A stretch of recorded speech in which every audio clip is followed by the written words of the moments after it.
The mass call-up of conscripts is resuming in Russia. In order to increase the army 1.5 times, they will also mobilize those who have already turned 27-30 years old. The reform recently proposed by Minister of Defense of Russia Shoigu will help send those who no longer have study deferrals, as well as more mature men needed on the front line, into the troops. The Russian Defense Ministry does not exclude the return of a 2-year term of service.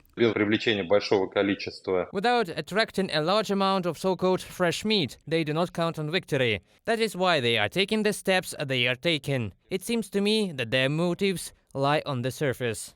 Conscription for military service in Russia ends on December the 31st, and the Kremlin can start a new wave of mobilization in mid-January. If the Russian authorities decide to recall men for the war in Ukraine, the rates will be tougher, and the summonses will be handed out mainly to residents of large cities, military analysts say.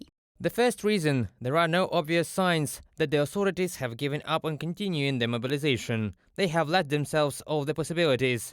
The second reason is practical. Russian soldiers are killed or wounded in large numbers on the front line. This is especially true of the mobilized, because they are poorly prepared. Accordingly, they will need to be replaced by someone. Jan Matveyev, military analyst, during the talk show To the Point on Deutsche Welle.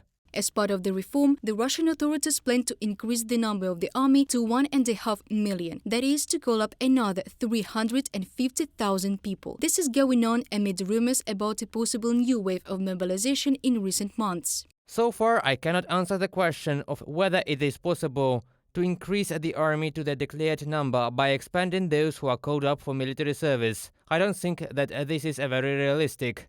In the last draft campaigns this spring and autumn, there are big problems, even with the implementation of this draft plan. Military lawyer of the Call to Conscience coalition, on condition of anonymity, in an interview with Medusa publication. Human rights activists are already announcing the resumption of raids on potential conscripts this year. 25-year-old Daniil Panov was detained by the security forces in the center of Moscow and was held for several hours in the military registration and enlistment office. Previously, the man did not serve in the army due to health problems. I didn't sign any military ID. Did they give it to you? Commissar, or who he was at the commission, and he said, "I do not care, you will go to serve where I tell you to go." Human rights organizations report cases of forced conscription. Employees of the military registration and enlistment office, together with the police, go from house to house in search of conscripts. They got near the houses and detain men on the street. Therefore, lawyers have developed instructions on how to protect men from mobilization. Their task is to help as many people as possible to return from the war or not to go on it at all.